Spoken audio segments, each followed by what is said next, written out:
சாயப்பா மேல் நம்பிக்கையும் பற்றும் கொண்டு அவரை வணங்கி வரும் சாய் பக்தர்கள் அனைவருக்கும் வணக்கம்.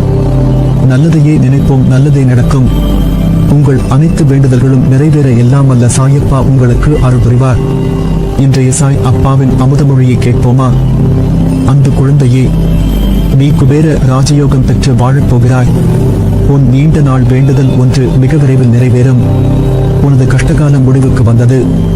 உன் வாழ்க்கையின் மகிழ்ச்சி என்னும் பூந்தோட்டத்தில் நுழையும் நேரம் வந்துவிட்டது. இனி உன் எண்ணம் போல் உன் வாழ்க்கை மாறும். அதனால் கவலையை விடுத்து சந்தோஷமாக இரு செல்லமே. பல பேர் கூறியிருப்பார்கள், உன்னால் ஜெயிக்க முடியாது, பணக்காரனாய் வாழ முடியாது, சந்தோஷம் என்பது உன் வாழ்க்கையில் இருக்காது என்று கூறியிருப்பார்கள். அதை நம்பாதே.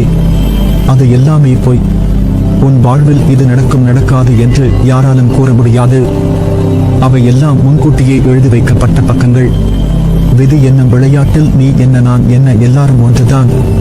மேடம் சமமாய் போகும் சாலையும் உன் வாழ்க்கையும் ஒன்றுதான்.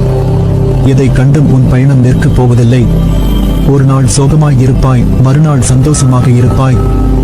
இரவும் பகலும் வந்து செல்வதை போல சந்தோஷமும் கஷ்டமும் எல்லோர் வாழ்க்கையிலும் வந்து செல்கிறது. எல்லாவற்றையும் கடக்கத்தான் வேணும். பயந்தாலும் அதே இடத்தில் நிற்க இயலாது.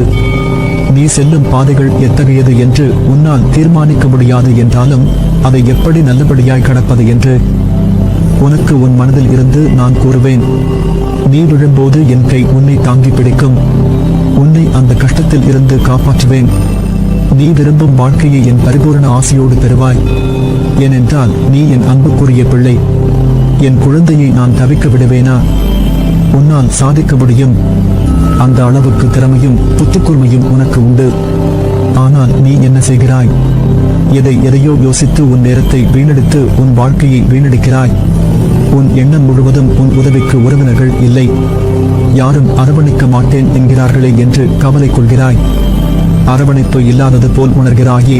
உன் கண்களில் கண்ணீர் விழும் தருவாயில் உன் மனநிலைமை கண்டு என் கண்களில் இருந்து முதலில் வடிகிறது. மனதிற்குள் புலம்பி அழுது கொண்டும் வெளியில் சிரித்துக் கொண்டும் உனக்கு உன் முகம் நாடகமாய் நடிப்பது போன்று இருக்கிறது. எதற்காக இந்த வேஷம்? இது உனக்கு கஷ்டமான காலம் என்று நீ நினைக்கிறாய். ஆனால் என்னை பொறுத்தவரை இது உன்னிடம் உள்ள குறைகளை மாற்ற உனக்கு ஏற்பட்ட நல்ல பாடமாய் அமைந்த காலம்தான். இதை நீ பயன்படுத்திக்கொள். உன்னை சரி செய்ய உனக்கு ஏற்பட்ட பொன்னான வாய்ப்பு இது என்று நினைத்துக்கொள். நடக்கும் பிரச்சனைகளை கண்டு மனம் தடுமாறும். நீ முன்னே செல்ல 4 படிகள் ஏறினால் 4 படிகள் பின்னே இழுக்க உன் எண்ணங்கள் உன்னை குழப்பம். யாராக இருந்தாலும் சரி, வெற்றியும் தோல்வியும் வாழ்வில் இணைந்தே வரும். ஆனால் ஜெயிக்கும் எண்ணம் கொண்டவர்கள் ஏன் அந்த தோல்வி வந்தது, அதில் இருந்து என்ன கற்றுக்கொள்ளலாம் என யோசித்து அந்த தோல்வியையே தங்கள் படிக்கட்டாய் மாற்றி வெற்றி கோப்பையை வெல்கிறார்கள். அதனால் இனியும் நடந்ததை பற்றி மட்டுமே யோசிக்காமல் இனி நடக்கப் போவதை பற்றி யோசி. இவ்வுலகில் ஜெயிக்க தகுதியும் திறமை மட்டும் இருந்தால் போதாது. இடைவிடாமல் உழைக்கும் எண்ணமும் வேண்டும். ஒரே அடியில் ஏணியின் உச்சியை அடைய முடியாது. ஒவ்வொரு படியாகத்தான் ஏற முடியும். அதே போல்தான் உலகை சுற்றி வர ஆசைப்பட்டாலும் அதற்கு முதல் அடியை எடுத்து வைத்தால் தான் முடியும். நீ இன்று எந்த நிலைமையில் இருந்தாலும் சரி, எதுவுமே இல்லாமல் யாருடைய உதவியும் இல்லாமல் இருந்தாலும் சரி, அனைத்தையும் உன்னால் மாற்ற முடியும்.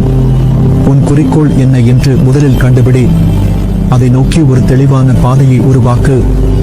ஒவ்வொரு நாளும் ஒவ்வொரு நிமிடமும் அதை நோக்கி மட்டுமே உன் செயலும் சிந்தனையும் இருக்க வேண்டும். இதை மட்டும் செய்து பார். வெற்றி என்பது உன் கையில் தவழும் கோப்பையாக மாறியிருக்கும். மனதை ஒருமுகப்படுத்து. உன் சிந்தனை கொஞ்சம் கொஞ்சமாக சீர் ஆகும். உன் எண்ணங்கள் புதுமை அடையும். உன் வாழ்வில் மெல்ல மெல்ல சூரியனின் வெளிச்சம் உதயமாகும். நீ விரும்பிய வாழ்க்கையை பெறுவாய். வாழ்க்கையின் நுனியில் நிற்கும் உனக்கு பலம் என்பது மனதிலும் புத்தியிலும் வேண்டும். உன்னுடைய கர்மா என்ற பந்தத்தால் பெரிய மேடுகளில் பயணிக்கும் காலம் ஏற்பட்டது. அதில் பயணிக்க ஆரம்பித்த உடனே உன் சாய் தேவாவின் துணை உனக்கு ஏற்பட்டது. மெல்ல மெல்ல தட்டி கொடுத்து உன்னை அந்த ஆரம்பத்தில் இருந்து விளிம்பின் நுனி வரை பத்திரமாக உன்னுடன் நானும் வந்தேன். இப்போது மேடுகளின் விளிம்பில் நிற்கிறாய். அதை கடக்க உன் அப்பா எல்லா அவதாரமாய் உன்னுடன் இருப்பேன். ஒரு பக்கம் உன்னை வெளியில் கொண்டு வர நான் இழுக்க, இன்னொரு பக்கம் கர்மா என்கிற மாயை உன்னை இழுக்கிறது. மனதறியும் எதையும் தாங்குகின்ற குறுக்கே எது வந்தாலும் அதை தகர்த்து எரிந்து மீண்டு வரும் ஆத்மாதான் என் பிள்ளையான நீ. ஒரு புதிய விடியலுக்கான வாழ்க்கைக்கு நீ வரப்போகிறாய். உன்னை துரத்தி கொண்டு இருக்கும் கடுமையான துயரத்தில் இருந்து விடுபட முடியாமல் கடும் வேதனை அடைந்து அதை பகிர்ந்து கொள்ளக்கூட எவரும் இல்லையே என்று கலங்கிக் கொண்டு இருந்த உன்னை நான் தேர்ந்தெடுத்து உனது துயர் துடைக்க உன்னை தேடி நீ இருக்கும் திசையை நோக்கி ஓடி வந்திருக்கிறேன். நான் விரும்பாமல் எவரும் என்னை தேடி வர முடியாது. இழந்ததை எல்லாம் உனக்கு மீட்டு தருவேன். உனது முன்னோர்களும் உன்னை பெற்ற தெய்வங்களும் செய்த பூர்வ ஜென்ம பந்தமும் புண்ணியங்களும் என்ன தெரியுமா?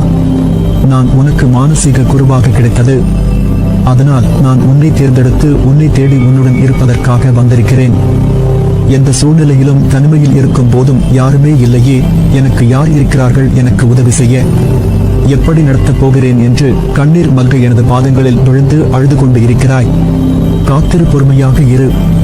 உனக்கு வேண்டியதை செய்ய நான் இருக்கும் பொழுது எதற்காக கலங்குகிறாய்? தக்க சமயத்தில் உன்னை தேடி வந்து வேண்டியதை தந்து உன்னை வழிநடத்தி செல்லவே நான் இருக்கிறேன். நீ விரும்பிய தோற்றத்தில் நான் உன் கண் முன்னே தோன்றுவேன். உன்னை பாதுகாத்து வழிநடத்தி உயர்த்துவதே எனது தலையாய கடமை. மீண்டும் உனது கைகள் ஓங்கப் போகிறது. நான் இருக்கும் இடத்தில் எவரையும் நெருங்க விட மாட்டேன். எந்த சூழ்நிலையிலும் கைவிட மாட்டேன். படிப்படியாக உயரப் போகிறாய், அதை நானும் கண்டு களிக்கப் போகிறேன். ஆகவே எந்த ஒரு கடினமான சூழ்நிலையிலும் நம்பிக்கையை இழந்து விடாதே. நான் இருக்கிறேன். உன் எண்ணங்கள் நேர்மறையாய் மாறும். உனக்கான நிம்மதி, சந்தோஷம் பிறக்கும். உலகத்தில் என்ன மாறினாலும் நான் உன்னை விட்டு ஒருபோதும் அகல மாட்டேன். உன்னில் எப்போதும் நான் இருப்பேன். உன் அன்பின் ஆழத்தையும் உன் பக்தியின் தூய்மையும் உன் விசுவாசத்தையும் எவ்வளவு உன்னதமானது என்பதை நான் அறிவேன். நீ ஜெயமாக எல்லா செல்வ வளங்களை பெற்று சீரும் சிறப்புமாய் நிம்மதியான மகிழ்ச்சியான வாழ்க்கையை பெறுவாய்.